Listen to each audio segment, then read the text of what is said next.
दोस्तों कैसे हैं आप सब। उम्मीद करता हूँ भाई आप सब अच्छे होंगे, बढ़िया होंगे। दोस्तों अगर आपको क्रिश्चियनिटी या फिर यूं कहें कि ईसाई धर्म के बारे में जरा भी जानकारी है तो आपने पोप नाम का शब्द तो जरूर सुना होगा। जी हाँ दोस्तों, क्रिश्चियनिटी संप्रदाय के सर्वोच्च धर्मगुरु को पोप कहते हैं, जिनका निवास वेटिकन सिटी है और यहाँ मौजूद सेंट पीटर चर्च ही वो स्थान है जहाँ बैठकर पोप अपने संप्रदाय और उसको मानने वाले दुनिया भर के फॉलोअर्स को धर्म और दुनिया का ज्ञान देते हैं। ये लोगों को सही रास्ता दिखाते हैं। वहीं क्रिश्चियन धर्म को मानने वाले भी इन्हें भगवान के बाद दूसरा स्थान देते हैं। दोस्तों आज ईसाई धर्म को 2000 वर्षों से ज्यादा हो चुके हैं और इस बीच करीब 266 पोप्स वेटिकन सिटी की गद्दी को संभाल चुके हैं। इतिहास में कई ऐसे पोप्स रहे हैं जिन्होंने ईसाई धर्म के प्रचार और प्रसार को नए आयामों तक पहुंचाया है। लेकिन दोस्तों आज जिस पोप की हम बात करने जा रहे हैं उन्हें धर्मगुरु कहने पर खुद ईसाइयों को भी शर्म आती है। जी हम बात कर रहे हैं दोस्तों पोप जॉन पारा की, जिन्हें इतिहास स्कैंडलस पीपल के नाम से याद करता है। और वो इसलिए क्योंकि दोस्तों ये वो व्यक्ति था जिसने ईसाई धर्म की नाक कटाने में कोई भी कसर नहीं छोड़ी। धर्म के प्रचार को छोड़कर इसने दुनिया का हर वो काम किया जो कल, आज और कल हमेशा गलत था और वो हमेशा रहेगा भी। एक ऐसा पोप जिसने अय्याशी की सारी हदें पार कर दी। ये बात साल 955 की, जब रोम के लोगों ने अपना 130वां पोप चुना। पोप जॉन 12 को कैथोलिक चर्च की गद्दी पर बैठाया गया।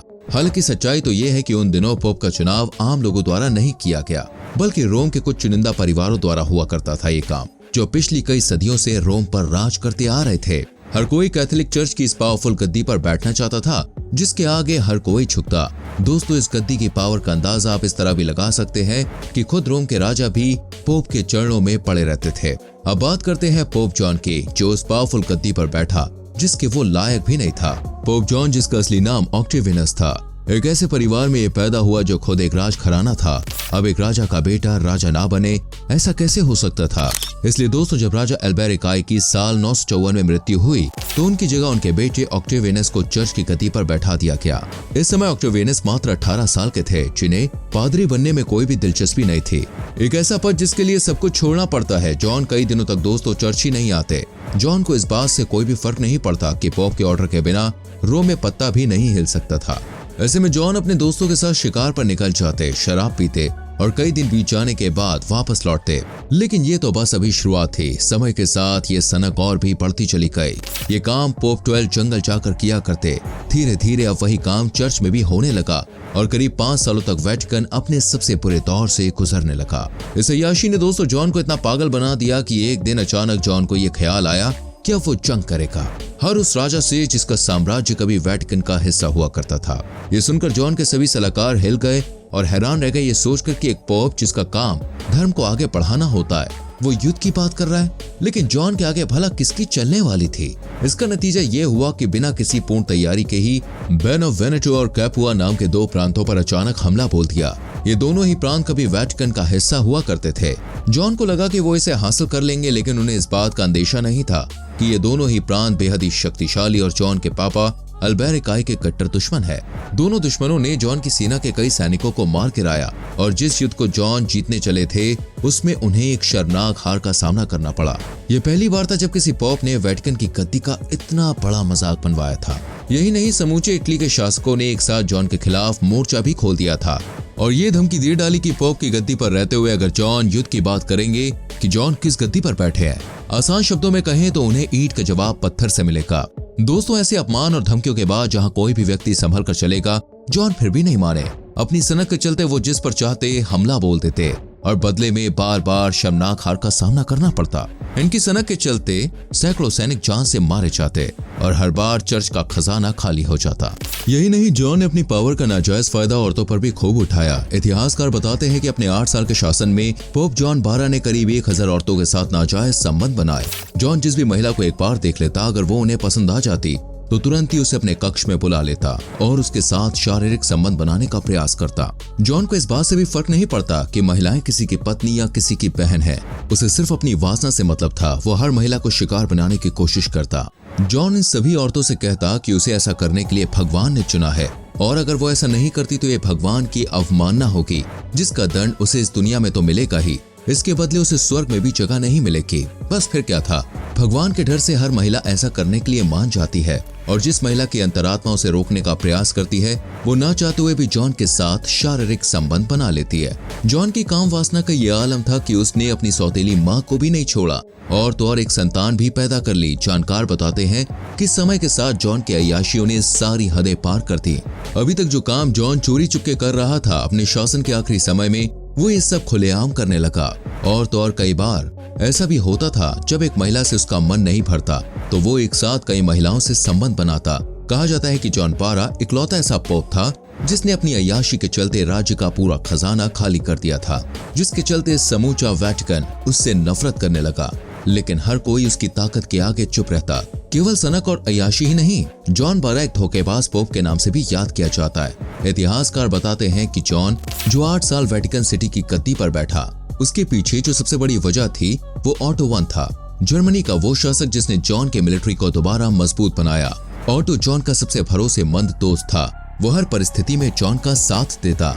वो ऑटो वन ही था जिसके चलते समूचा वेटिकन नफरत करते हुए भी जॉन के खिलाफ बगावत नहीं कर पाता। लेकिन जब ऑटो वन को यह एहसास हुआ कि जॉन बारा बर्बादी की कगार पे आ चुका है, जहां से संभल जाना ही एकमात्र विकल्प है, तब ऑटो वन ने जॉन को समझाने का प्रयास किया। लेकिन जॉन तो जॉन है, जिसकी रगों में अय्याशी इस तरह बस चुकी थी कि अब उसे कुछ और दिखना ही बंद हो गया था। उसने ऑटो वन की सुनना तो दूर, वो उस पर ही उल्टा हमलावर होने लगा। ऑटो जब भी उसे सलाह देता तो उसे मानने के बजाय वो सिरे से नकार देता। हद तो तब हो गई जब ऑटो को यह पता चला कि जिसे वो अब तक दोस्त मानता था, उसी दोस्त जॉन बारा ने उसके दुश्मनों से हाथ मिला लिया था, सिर्फ इसलिए ताकि वो ऑटो से ज्यादा शक्तिशाली हो जाए। ये सुनकर ऑटो आग बबूला हो गया। उसे समझ आ गया कि अब जॉन का सुधरना नामुमकिन है। अय्याशी एक आदत है जो कभी भी छूट सकती है, लेकिन धोखा देना एक फितरत होती है जो कभी नहीं बदलती। ऑटो को समझ आ गया कि जॉन जैसा व्यक्ति अगर उसके रास्ते से नहीं हटा तो जॉन उसे धोखे से मार देगा, क्योंकि उसके दुश्मन अब जॉन के साथ थे।